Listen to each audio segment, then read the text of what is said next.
What companies make you wonder, how are they still in business? I'm convinced that all mattress stores are just huge money laundering operations. Nobody is ever in there, and there are frequently multiple mattress firms / warehouse / etc. in the same vicinity. I bought a mattress from a mattress store. The hour we were in the store, probably one other customer came in. They had like 3 employees working. Then it came time to purchase and the guy basically cut the cost of the mattress in half, without us even really asking, so, that then led to the understanding that their margins are so good, that as long as they're selling even a small amount of product, they will stay in business. There's a vacuum repair shop, near my house, full of old vacuums.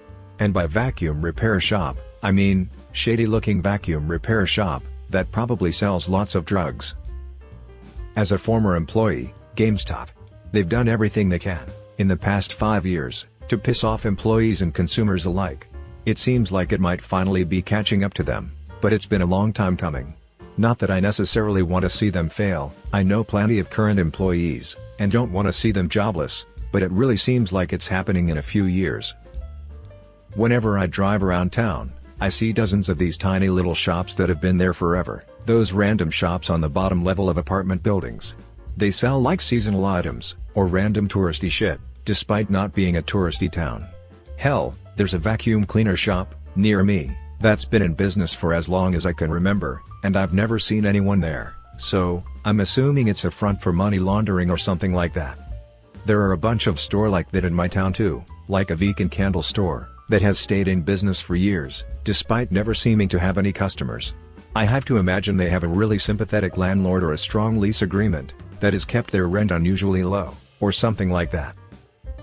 I'm impressed by Hot Topic's ability to stay in business. They've done an excellent job at adapting to the fringes of pop culture. I find it interesting how when they started out they were the alternative store where you could buy some blue hair dye and a Marilyn Manson t-shirt. Now they've switched over to being a mainly pop culture store. I'm okay with this, because it's a cheap place to get DBZ merch now. Yahoo! What does anyone use that website for? I assume the only people who used it were old people for their email addresses. But Verizon bought it for $5 billion last year, so they must have some marketable user base. Licenses, patents, and resources. Also Flickr and Tumblr. There are still movie rental places in my town. Haven't seen more than 2 cars there, in the past 5 years. Zero idea. If they close, that they stand to lose the $13 trillion from late fees accumulated. There is a VCR repair shop, in my neighborhood, that has been open for as long as I can remember, 24 hours a day. The windows are completely plastered with signs, so, you can't even see inside from the street. I'm afraid to go in there. Party City. I just don't see how they make a profit. I can understand Halloween and stuff, bringing in a good amount of money, though with Amazon and other websites, this may not be the case anymore, and I guess people need to buy party supplies for other occasions, like birthdays and the like. But I just don't see it. I always wonder what the employees do that work the morning / afternoon shifts. There can't be many people coming in during business hours Monday to Friday. How the hell is Sears still around? I never see anyone in the parking lot. I learned how to drive in the Sears parking lot. Edit. According to a lot of people saying their dad took them driving in the Sears parking lot, I am now convinced that dads are the sole investors in the company and only keep it open for the empty parking lot. I used to work there, and I wonder the same thing. They push credit cards and memberships so hard that they annoy customers out of buying things. Another fun note, I got in trouble for looking at my cell phone while no one was around, and one of the managers said, "The shortest hobbit, you need to pay attention to our customers." When she left, I just looked around like.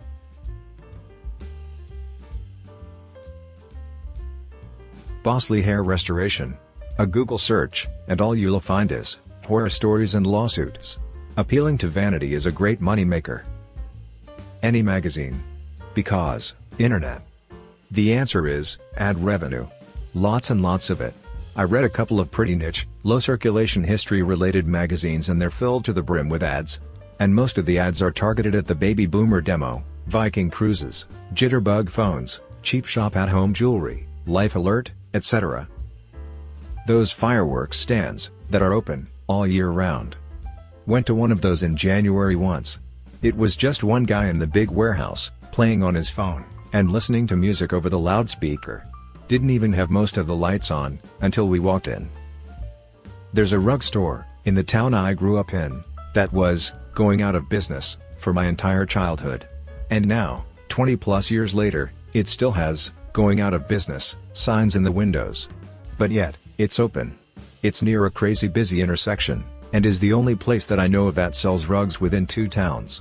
But I spent a lot of time hanging out at the video arcade next door, and I think in all those years, I saw perhaps 1 customer per week, go into that place.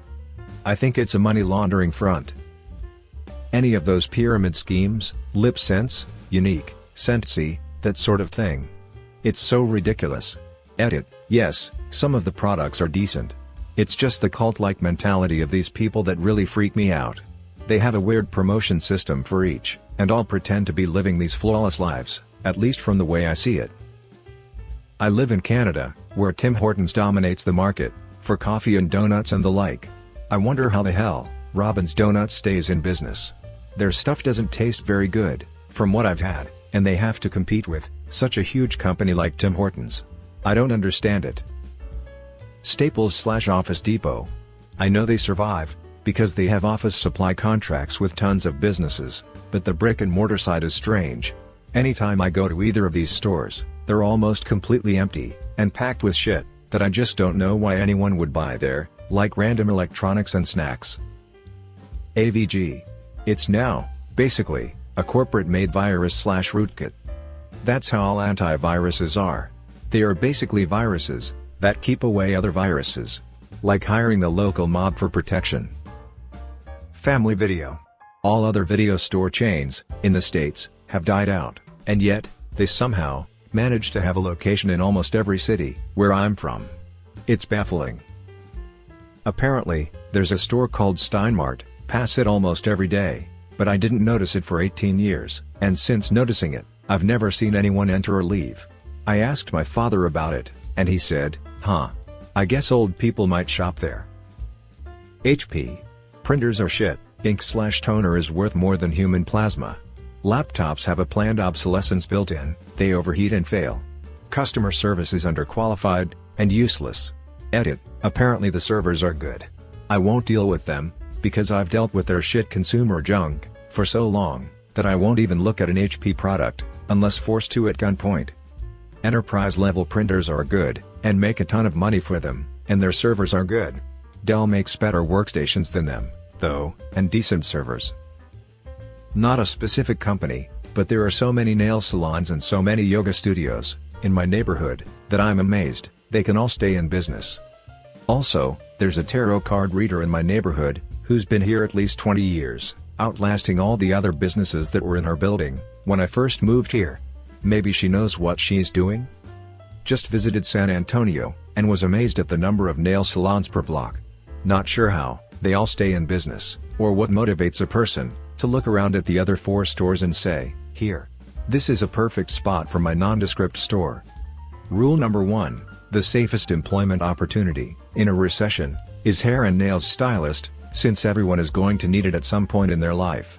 5 of my relatives, 4 on my mother's side and 1 on my father's, have been in the hair business since they left high school at 16, and the only reason they have been out of work for longer than a month is, often, pregnancy. JCPenney. They haven't even fully recovered from the last managerial fiasco that almost sent them completely under. Now they're selling large appliances, or, at least, devoting more floor space to them, or putting them in stores that didn't used to carry them at all. What makes them think there's any headway to be made in hard lines appliances, when not even Sears can make enough money off of them anymore? For better or worse, the market is dominated by Lowe's/Home Depot/Best Buy/H.H. Gregg now.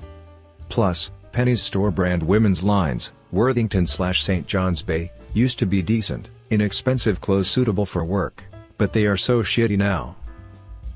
All those porn shops, with big billboards on the highways. Who buys porn anymore, and do people look at those signs and just randomly stop by to pick up a dildo? Truckers. Hence, highway billboards. Where I live there's a scuba and diving shop in the middle of rural Missouri. Seems like a drug front to me. I'm not that far from the ocean, but I know a few people who got their scuba certifications, while inland, doing their practice dives, in old quarries that had been filled in with water and repurposed as dive centers. I suppose, if you're planning a big dive trip to some tropical locale, it makes sense to get certified before you go, so that you can spend more vacation time diving, purely for fun. I'm a book nerd, and near my work there was a $1 bookstore. It was huge, and every single book was $1. I thought I'd dreamed it, so I went back the next day on my lunch. It existed. I bought some.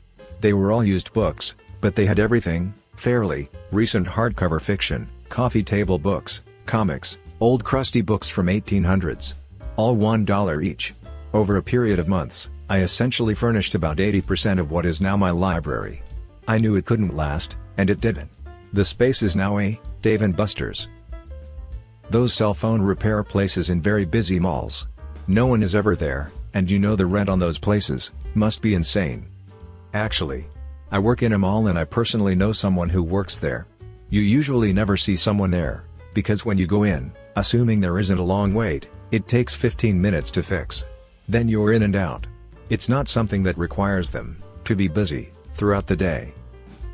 There's this donut shop in my town, run by a retired person, and they make pretty good donuts, but they are almost never open.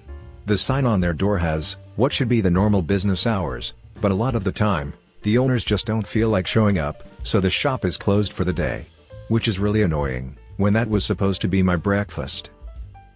The fruit arrangement companies, fruit on a stick arranged like flowers, in a vase, and the spiral cut ham places. Outside some of the major holidays nobody buys this stuff. My company buys a lot of those, as gifts and bribes and such. We also receive a lot of them. So, I think we're, at least, keeping one branch afloat. There's a battery store in my city. It opened in 2005 or something like that. I don't know how they've stayed in business. All they sell is batteries that aren't cheaper than batteries anywhere else. Not special types of batteries either, like car batteries or computer batteries, just basic AA, AAA kinds. Whenever I drive down that street, I check to see if that battery store is there, and every time I'm surprised. I don't get it. A company in the city, where I lived, had a lot of vans rolling around, and their logo on the van was "We're your number one," grammar intended. This didn't go changed for many years, took at least 5 most likely. And all that time I never knew if it was meant as, "We're your number one," or "We're your number one."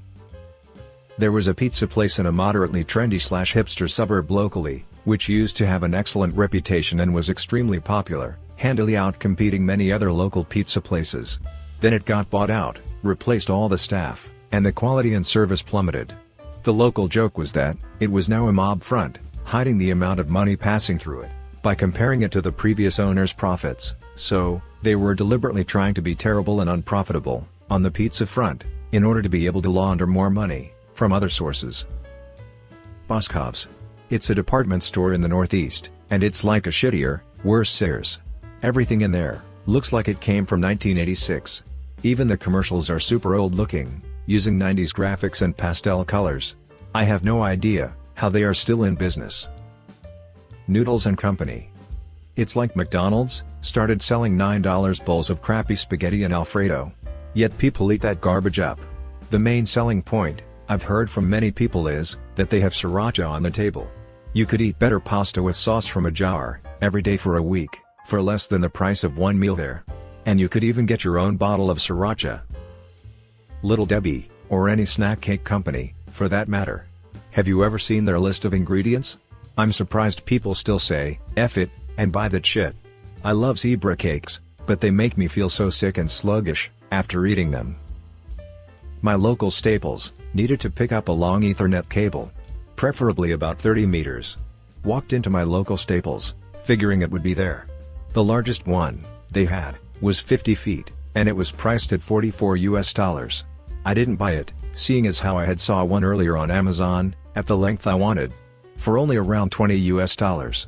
Twice the size, half the price. Decided I would just order it online. Since I wasn't going to get the cable, I thought, I might as well walk around, since I was there anyway. Stopped by their GPU section. They had 2 grams PU for sale. Each came out in 2010 and they were going for around $90. You could get a brand new 2GB 1050 or 460 for that price. Not sure if all staples are like that, but I was trying really hard not to lose my mind while walking through the store. Decided I would just buy a drink and leave. It wasn't fully stocked. Ended up trying a Monster Energy drink for the first time because of the lack of choices. It wasn't awful. So, at least something was gained from my visit. Polaroid. Their instant photo cameras were the shit. When digital photography and smartphones took off, their instant photo cameras went the way of the dodo. You can now see the pictures you just took on your screen. Now, Polaroid makes a bunch of cheaper electronics. They make smartphones, Bluetooth speakers, instant photo printers you can attach to your smartphone, etc. I always get surprised when I see a Polaroid product in the wild. Cutco knives. Shitty product, multi-level pyramid scheme that relies upon people being too polite to tell the neighbor kid/nephew/daughter's boyfriend, why would we buy that when we could get shun knives for the same price? My grandmother pulled out her set of Cutco knives the last time I visited, and mentioned that she had bought them back in the late 70s. I guess at one point, the quality of their knives wasn't total garbage, because they've turned out to be BIFL. The city my grandmother lives in looks like it hasn't been updated since the 1950s. It's full of small mom-and-pop shops that sell random things. There's a Dutch market, full of European foods, that's usually pretty empty. A vacuum store, are that many people buying vacuums? Restaurants that only serve breakfast and close around 11:30 a.m. A small fabric store that reupholsters furniture at high prices, mattress stores, a little kitchen appliance shop, etc. I just don't understand how these businesses stay afloat when they never even seem to have customers. Even more, these are the shops in their downtown center. But they had a movie theater there that went out of business.